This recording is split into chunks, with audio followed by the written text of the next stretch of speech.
আওয়ামী লীগ মানেই কসাই, আওয়ামী লীগ মানেই গণহত্যাকারী, আওয়ামী লীগ মানেই খুনি। আওয়ামী লীগকে নিষিদ্ধ না করে আমরা রাজপথ ছাড়বো না ইনশাআল্লাহ।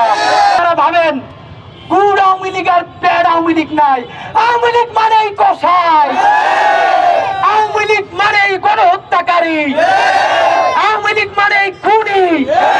আপনাদেরকে একটা সমীকরণ বলে যাই, আজকে সোহেল তাজ আরো ৫-৭ জন গুড আওয়ামী লীগকে সামনে রেখে বলবে শেখ পরিবার বাদ দিয়ে একটা ভালো আওয়ামী লীগ করতে চাই। আপনাদেরকে আমি কোন পলিটিক্যাল বিশ্লেষক না, একজন রাজপথের যোদ্ধা হিসেবে মনে করিয়ে দেই, এরপর একটা নির্বাচন হবে।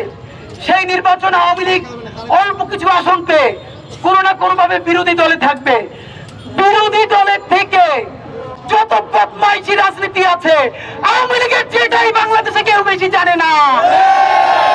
বিএনপি আপনারা ঠিক কোন কারণে আওয়ামী লীগের নিষিদ্ধের ব্যাপারে অবস্থান গ্রহণ করেন নাই? জামাতে ইসলামী কোন প্রেসক্রিপশনে আওয়ামী লীগ নিষিদ্ধের ব্যাপারে স্পষ্ট বিবৃতি দেন নাই?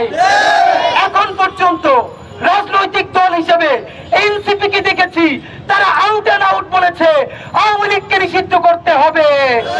ভাইয়েরা আমার, আপনাদেরকে জানাই ২.৫ বছর বিএনপি ক্ষমতায় থাকবে, ২.৫ থেকে ৩ বছর।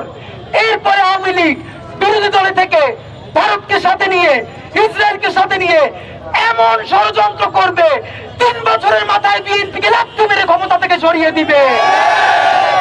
তারপরে কি হবে ভাইয়েরা? সেই আওয়ামী লীগ আর একটা 111 হোক, ভারতের প্রেসক্রিপশনে হোক, কোনো না কোনো ভাবে ক্ষমতায় এসে ২০০০ শহীদ তারা তো কবরে চলে গেছে, তাদের বাবা মা ভাই বোনকে কচু কাটা করবে।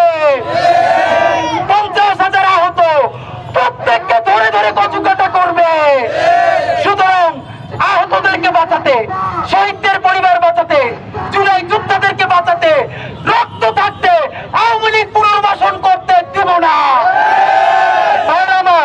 আমাদের ঢাকা বিশ্ববিদ্যালয়ের ভাই বন্ধুরা এইখানে ৩টা থেকে অবস্থান গ্রহণ করবে।